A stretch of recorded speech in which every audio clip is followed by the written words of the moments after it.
Hello everyone. आज हम JEE mains 2023 25 जनवरी shift 1 के क्वेश्चन को डिस्कस करेंगे। तो पहले क्वेश्चन को समझ लेते हैं।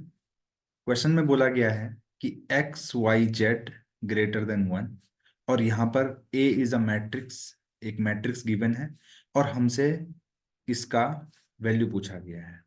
तो इस क्वेश्चन को हम बहुत आसानी से सॉल्व कर सकते हैं। देखिए, एडजॉइंट ऑफ ए का जो डिटर्मिनेंट होता है उसका आपको फॉर्मूला याद होना चाहिए, क्योंकि आप हमसे पूछा यहाँ पर डिटर्मिनेंट ही क्या है। इसका एक्सप्रेशन क्या, इसका मतलब है डिटर्मिनेंट का वैल्यू निकालना है हमें, राइट। ये कोई मॉड का वैल्यू नहीं निकालना है। तो अब आप देखिए, अगर यहाँ पे ए है तो mod of sorry determinant of A की पावर n-1 का होल स्क्वायर लिखा जाएगा। और अगर यहाँ पर डिटर्मिनेंट है, अंदर ए स्क्वायर है, तो इसकी जगह लिखा जाएगा ए स्क्वायर की पावर n-1 का होल स्क्वायर। ये फॉर्मूले आपको याद होने चाहिए, ठीक है। तो हम इसी को यूज करते हुए इस क्वेश्चन को सॉल्व करने वाले हैं। तो देखिए, सबसे पहले हमें इस एक्सप्रेशन का वैल्यू निकालना है, ठीक है। तो इस एक्सप्रेशन का जो वैल्यू होगा वो होगा डिटर्मिनेंट ऑफ ए स्क्वायर की पावर n-1 की पावर 2। अब आप बोलेंगे sir what is N, N क्या चीज है। देखिए, N is the order of the matrix. N क्या होता है, ऑर्डर ऑफ मैट्रिक्स। तो इस मैट्रिक्स का ऑर्डर हम सबको दिख रहा है कि 3/3 का है। तो एन की वैल्यू हो जाएगी 3, तो n-1 की वैल्यू 2 हो जाएगी। तो ए स्क्वायर 2 की पावर 2, ये आ जाएगा ए स्क्वायर की पावर 4।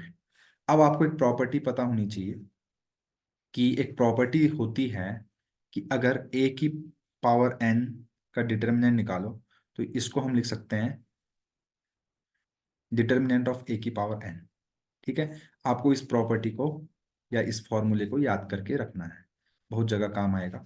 तो इसी तरीके से मैं इसको लिख सकता हूँ a determinant of A square की पावर 4, तो ये हो जाएगा डिटर्मिनेंट ऑफ a की पावर 8। अब कुल मिला के बात यह है कि हमारा आंसर आ चुका है, बट हमें बस डिटर्मिनेंट ए की वैल्यू निकालनी पड़ेगी, ठीक है। तो डिटर्मिनेंट ऑफ ए की वैल्यू निकालना मैंने आपको सिखाया था। देर इज अ बगुला मेथड। तो आप अपने अपने मेथड से निकाल सकते हैं, मैं इसको बगुला मेथड से निकालने वाला हूँ। तो देखिए, बगुला मेथड क्या बोलता है। अकॉर्डिंग टू बगुला मेथड, आप क्या कर लो, फर्स्ट कॉलम और सेकंड कॉलम को लिख लीजिए। 1 log x बेस वाई, यहाँ पे हो जाएगा log x बेस जेड, यहाँ पे log y x 2। आप जो हमारा प्रोसीजरल मेथड है आप उससे भी कर सकते हैं, ठीक है ना। तो देखिए, आप इस डायगोनल के सारे एलिमेंट को इंटू कीजिए, आएगा 6। कितना आएगा, 6। आप इस डायगोनल को इंटू करेंगे तो आंसर आएगा 1। अब आप बोलेंगे सर 1 तो नहीं आ रहा, देखो log y x log z y log x z, तो ये 1 कैसे आप बता रहे हैं। तो देखिए, यहाँ से कुछ आएगा log x base y into log y base z into log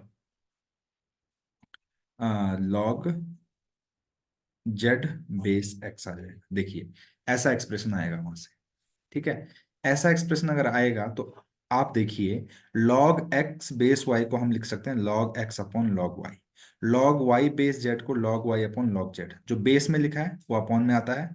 ये प्रॉपर्टी होती है, फॉर्मूला होता है base changing formula, base changing theorem के नाम से पॉपुलर फॉर्मूला है। इसको हम ऐसा लिख सकते हैं। तो जो गिवन एक्सप्रेशन यहाँ पे दिए गए हैं, तो उनको हम लिख सकते हैं log of x upon log of y।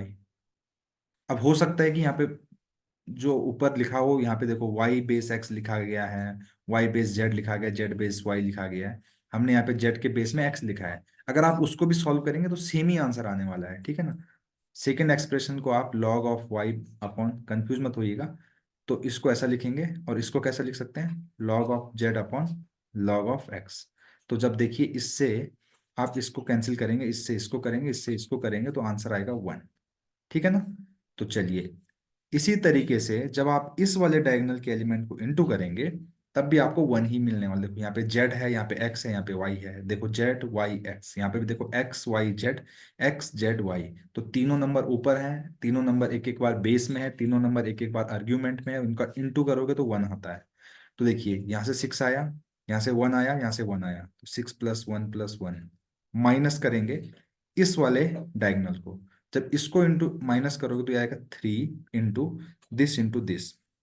अब देखिए यहाँ पे क्या है, यहाँ पे कुछ ऐसा लिखा हुआ है, देखिए,